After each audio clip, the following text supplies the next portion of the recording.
Today we're going to talk about the 9 types of terrible game masters with the hope that you'll avoid doing these things yourself. But hey, if you're going to be evil, you might as well learn from the best. Number 1, the control freak. Our first type of terrible game master is a multifaceted gem of great value. In essence, they take away player agency, not allowing players to do what they want to do. The classic instance of this is limiting player options in the game.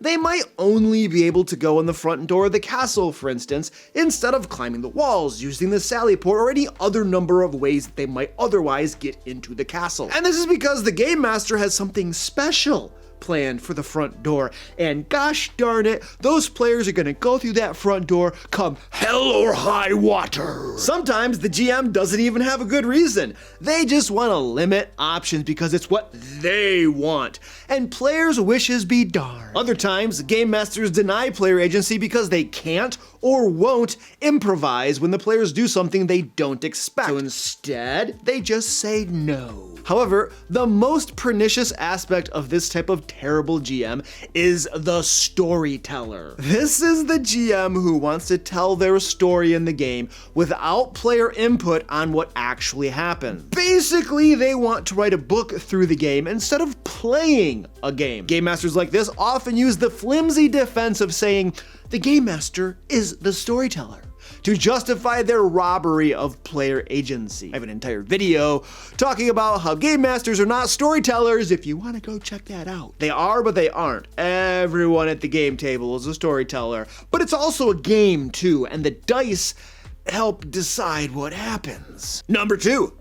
The GM that plays favorites. Game masters like this do things like making one of the characters essential to the plot of the campaign, giving them plot armor, and never allowing them to die. The GM might ensure that one player gets all of the wins or big moments, but that another player never gets the wins or gets to shine at the game table at all. One player might get all the backstory or personal plot points, but another player never gets that spotlight. Their backstory is discarded in the trash for all they know. Or the GM might withhold consequences from their favorite player, or from the player who will throw a temper tantrum about it. You see, you don't have to like the player to show favoritism. In fact, the GM might even have one player they don't like. Come on. Every game master does. And they play against that player, doing their best to make them fail. Or they just have that player's character suffer all the negative consequences in the game. And right about now, my players are wondering,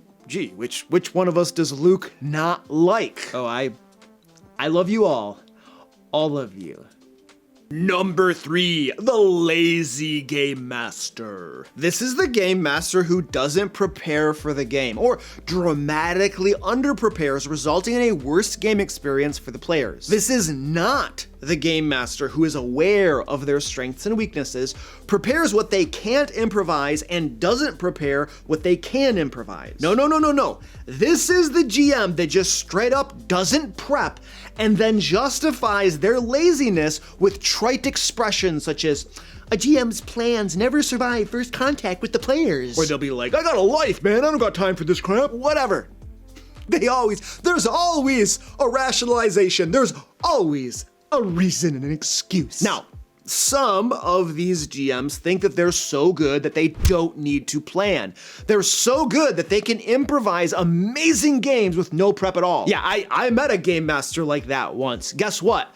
Their game was horrible. Now, I'm not saying GMs like this don't exist. What I am saying is that they're probably not you, and they're not me for that matter. Furthermore, even if you can 100% improvise a good game, I guarantee you that your game would be that much better if you did do some prep. By the way, sometimes, and I know sometimes the issue here isn't that the game master wants to be lazy or that they want to prep less for their game. It's just that they don't have that much time. They're really busy. And I totally get that. In fact, that's why my team and I create Lair magazine every month. It provides 5th edition and Pathfinder 2 Game Master resources that you can drag and drop into your games, radically reducing the prep time needed to run amazing games for your players. Complete adventures, standalone encounters perfect when traveling from point A to B, new monsters, traps, puzzles, which I personally hate making myself,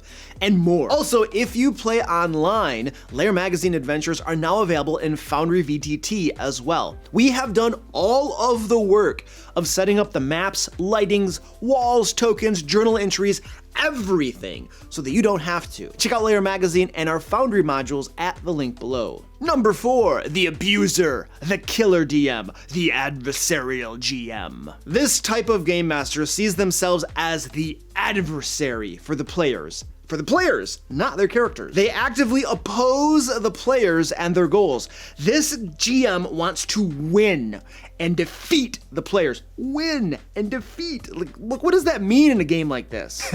They might do things such as fudge dice rolls or increase monster hit points so that they don't die ever. I mean, until you extract a toll from the player character's blood and flesh. However, they do it to win against the players, not to improve the game experience for the players. Because you see, in this particular case, the means isn't necessarily what's evil, it's the intent. GMs like this often withhold obvious information from the players because they didn't specifically have their characters look for it. Furthermore, this kind of GM may also ignore player boundaries. For instance, if they have a player who is terrified of spiders, they might intentionally craft a dungeon themed around gigantic spiders and spider swarms. And of course, target that player's character more than others. Or they might introduce graphic violence or sexual situations when one or more players have clearly stated that they have issues with those things. Some people are gonna be in the comments be like, oh, a bunch of pansies, I can't take it, rah, rah, rah, rah. This isn't about being a pansy or anything. This is about being respectful of other people's desires, their boundaries in the game, and what they do want to roleplay and what they don't want to roleplay. Number 5, the coddler, the wishy-washy GM,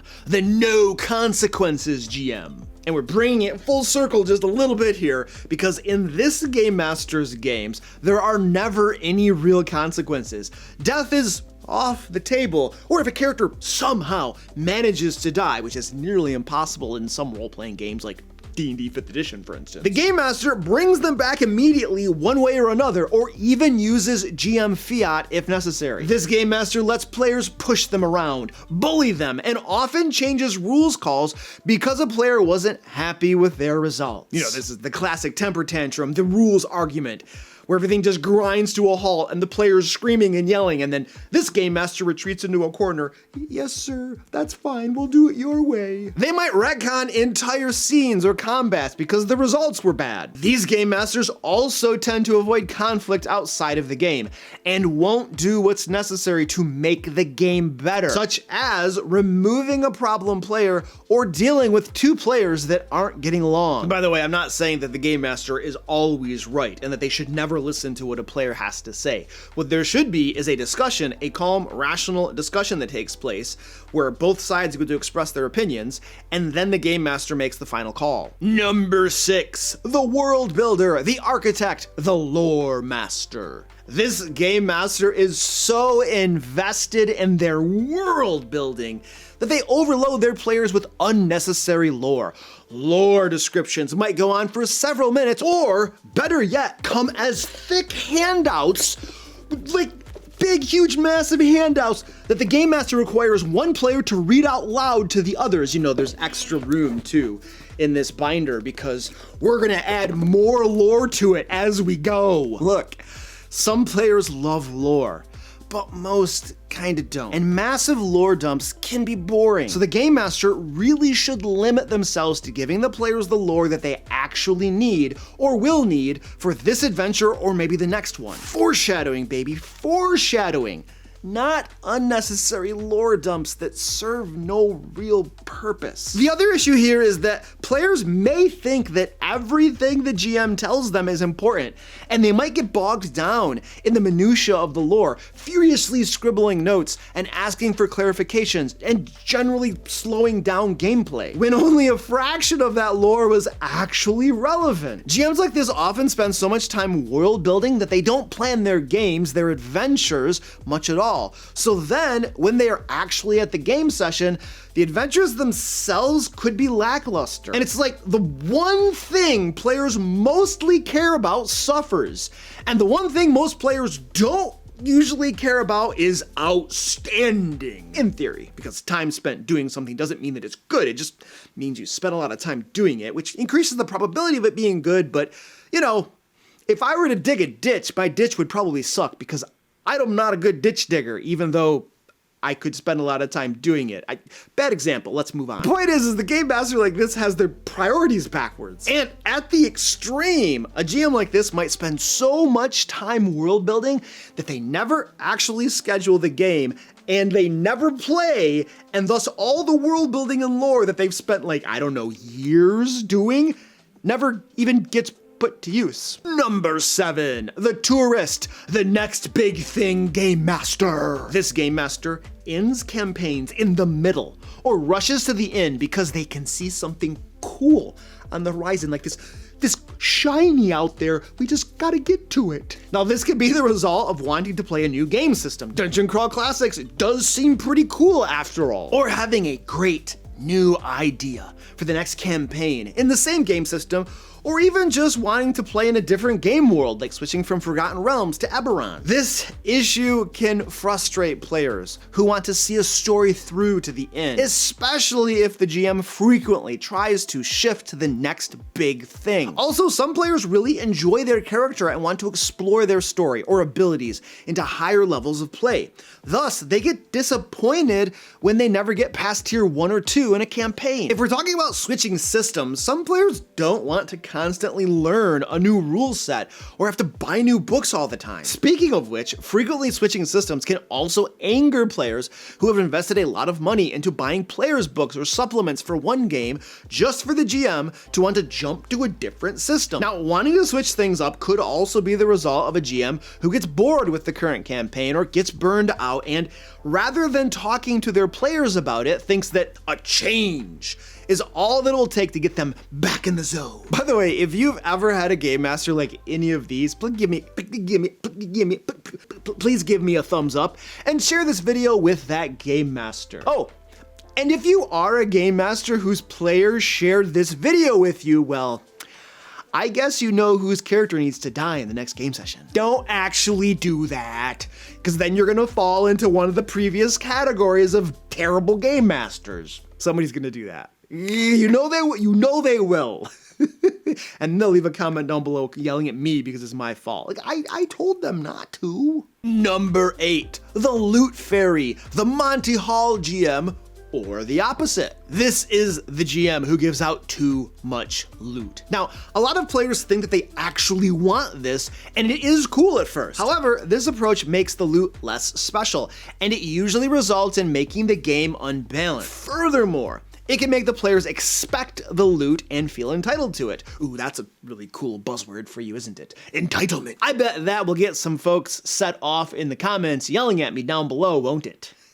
I bet it will. Or it might be the GM who gives out too much experience or skill points or whatever the advancement mechanic is. Again, a lot of players think that they actually want this. However, this leads to issues of its own. Players don't have time to experience their character's growth. Players don't have time to get used to their abilities, and all the options become overwhelming and slow down gameplay. Players might get flustered because they can't keep up. And of course, this could quickly make the game unbalanced, especially if you're running a module designed for specific character levels. And then of course we have the opposites. First, the GM doesn't give out enough loot. In this case, the players might get frustrated because they don't feel like they're being rewarded for their actions, even though there are other ways to reward you for your actions besides just giving you shinies. I have an entire video on that topic. The players might never use their consumables because they're afraid they won't get anything else. It's like little horde monsters, like, I'm not drinking this potion, but you're about to die. I'm not drinking this potion, no! I might need a... They're dead.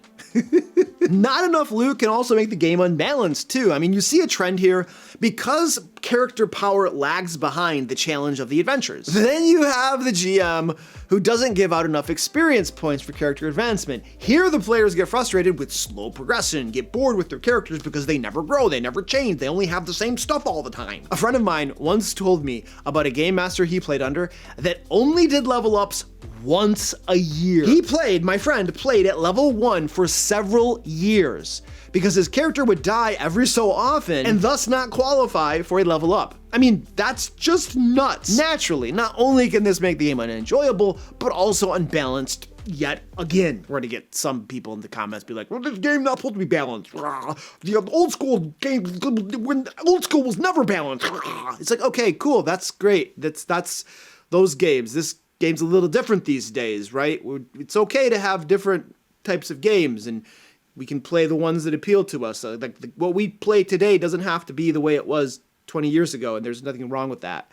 All right, but you yell at me in the comments because it'll help you feel better. I'm getting people mad at me today. Like, the beautiful thing about having games that are designed to be balanced is that you can easily unbalance them if you want to. So you can run the game however you want, balanced or unbalanced. That's the beauty of that. Anyway, moving on. Number 9, the rules problem. These game masters struggle with the rules in one way or another. They might be too rigid with the rules to the point of enforcing bad rules when it would be more fun to make a different call. Or they are too flexible with the rules to the point that the players have no consistency with what they can and can't do within the rule set. This GM might not know the rules very well, or at all, and is either inconsistent when applying the rules or stops the game constantly to look up the rules. This GM might also make unnecessary or game-breaking house rules that are too complex or hurt the fun of the game. They might also over-homebrew everything, or let the players bring in homebrew without checking it for balance. It's like, if you don't know the rules, you just make everything up, and then it becomes just homebrew, and then whatever you're playing doesn't even resemble the original game system, which I suppose there's nothing inherently wrong with that if you're doing it intentionally and it's not based upon ignorance and laziness. By the way, fun fact that has 100% been corroborated by scientific evidence.